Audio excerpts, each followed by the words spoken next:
નમસ્કાર. આજના આપણા ખાસ વિશ્લેષણમાં તમારું સ્વાગત છે.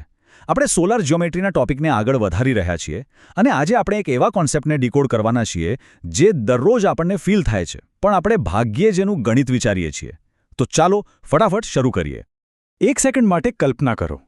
તમે અત્યારે જ્યાં પણ ઊભા છો ત્યાંથી સીધી, એકદમ સીધી, આકાશ તરફ જતી એક અદૃશ્ય ઊભી રેખા ધારી લો. બસ આ કાલ્પનિક ઊભી રેખા જ આપણા આજના આખા કોન્સેપ્ટની ચાવી છે, જે આપણને સૂર્યની સ્થિતિને એકદમ સચોટ રીતે માપવામાં મદદ કરશે. ઓકે, તો ચાલો આને ડિટેલમાં સમજીએ. અહીં જે ડાયાગ્રામ દેખાય છે એમાં સ્પષ્ટ જોઈ શકાય છે કે કેવી રીતે ઝેનિથ એંગલ અને અલ્ટિટ્યૂડ એંગલ, જેની આપણે અગાઉ વાત કરી હતી, એ બંને એકબીજા સાથે એકદમ પરફેક્ટ રીતે જોડાઈને 90 ડિગ્રીનો કાટખૂણો બનાવે છે.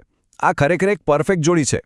હવે એમાં જે ખરેખર રસપ્રદ બાબત છે તે એ છે કે આ આપણને એકદમ સચોટ વ્યાખ્યા આપે છે. સિમ્પલ ભાષામાં કહીએ તો સૂર્યનું એક્ઝેક્ટ સેન્ટર અને પેલી અદૃશ્ય ઊભી રેખા, જેને આપણે વાય એક્સિસ કહી શકીએ, એ બંને વચ્ચે જે ખૂણો બને છે ને, બસ એને જ ઝેનિથ એંગલ કહેવાય છે.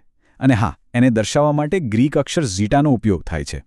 અને આ બાબત એક અત્યંત સરળ ટેક્સ્ટબુક ફોર્મ્યુલાને સુંદર રીતે સ્પષ્ટ કરે છે, કારણ કે આ બંને ખૂણાઓ મળીને હંમેશા 90 ડિગ્રી જ બનાવે છે. ઝેનિથ એંગલ શોધવો સાવ સિમ્પલ છે. તમારે ખાલી 90 ડિગ્રીમાંથી આલ્ટિટ્યૂડ એંગલ એટલે કે બીટા બાદ કરવાનો રહે. ફોર્મ્યુલા એકદમ ક્લિયર છે. ઝેનિથ એંગલ બરાબર 90 ડિગ્રી માઇનસ બીટા.